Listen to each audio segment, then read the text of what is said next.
اور یہ ذکر زبان پر اور دل میں اہل اللہ کا ایسا رہتا ہے کہ باقی باللہ حضرت شیخ باقی باللہ دہلی کے، جن کا نام بہت کم سنا ہوگا، لیکن یہ تو سنا ہے کہ سرن شریف میں مجدد الفسانی،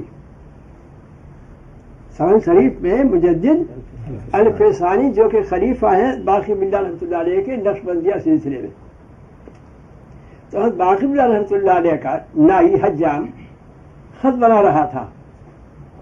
جب خط بنا چکا تو لب بنانے کی باری آئی.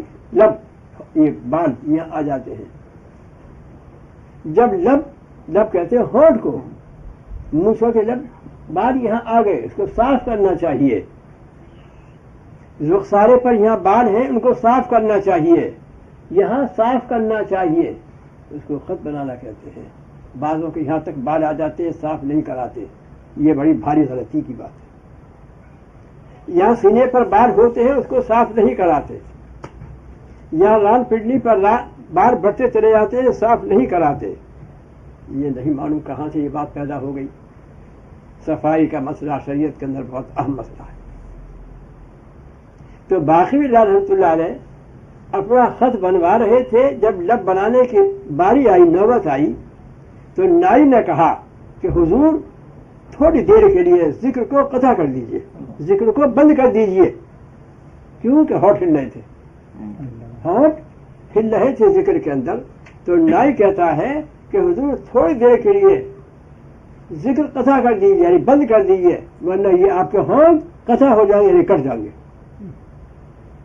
جب چلا رہے گا قریشی کو یا استرے کو تو اندیشہ ہے کہ ہونٹ ہل رہے ہیں، کہیں ایسا نہیں ہو کہ ہونٹ کٹ جائے. تو باقی باللہ رحمۃ اللہ علیہ نے فرمایا کہ بھائی ہونٹ کا قطع کیسے کٹنے کو، بھائی ہونٹ کا قطع ہو جانا تو منظور، لیکن ذکر کا قطع کرنا منظور نہیں. دیکھا آپ نے، یہ محبت اس کی کمی ہے ہمارے اندر. ہمیں خوف اللہ تعالیٰ کا زیادہ نہیں چاہیے، ہمیں تعالیٰ کا خوف زیادہ نہیں چاہیے. بس اتنا چاہیے کہ ہمارے خدا تعالیٰ کے درمیان خلاف کرنے سے رکاوٹ ہو جائے. خوف اللہ تعالیٰ کا ڈر، بس اتنا چاہیے کہ ہمارے اور خدا تعالیٰ کے درمیان وہ خوف خدا تعالیٰ کے حکم کے خلاف کرنے سے رکاوٹ کا ذریعہ بن جائے. بس ہمیں زیادہ نہیں چاہیے. ہاں چاہیے تو محبت چاہیے. ہاں اگر چاہیے ہمیں تو اللہ تعالیٰ کی محبت چاہیے. اور جب محبت کسی کی ہوتی ہے تو آپ خوب جانتے ہیں، کھانا روٹی کھا رہا ہے، محبوب یاد ہے، جس سے محبت ہے وہ یاد ہے. سو رہا ہے تو یاد ہے، اسی کا نام ہے، اسی دوستی کا ذکر ہے. کیا بتلانے، آپ نے سنا ہوگا نا، بتلا کر دیا کہتے جائیں. اچھا، آپ نے چونکہ محبت کی بات آئی ہے، مجنو کا نام سنا ہوگا جی، کہ لیلا سے اس کا عشق ہو گیا تھا.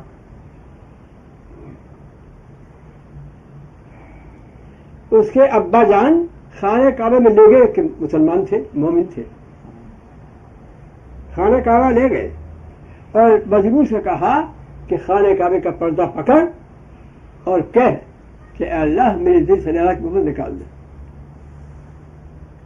لیلا کی محبت میرے قلب سے اے اللہ نکال دیجئے.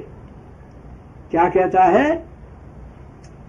رب زدنی حبا لیلا، اے میرے رب میرے دل میں لیلا کی محبت اور بڑھا دیجئے. کہاں تک بڑھا دے گا؟ کتنی تھی؟ سوائے اس کے نام کی کوئی چیز ہی نہیں. جنگل میں بیٹھا ہوا ہے،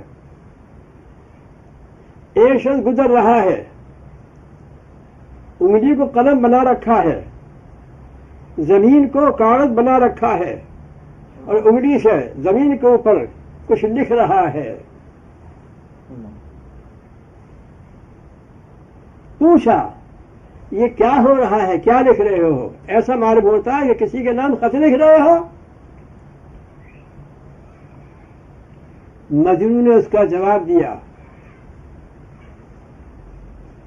گفت مشق نام لیلا می کنم خاطر خدا تسلی می کنم. وہاں روح مصنوعی شریف کے اندر لکھ رہے ہیں کہ میں لیلا کے نام کی مشق کر رہا ہوں، لیلا لیلا لیلا، تاکہ میرے دل کو تسلی ہو. دیکھا ایک مخلوق کے عشق میں اس کے نام کی مشق کر رہا ہے، تو ذات باری تعالیٰ کے نام کی مشق دل میں کیوں نہ کی جاوے، اور زبان پر اس کا نام کیوں نہ رکھا جاوے، لیے جاوے.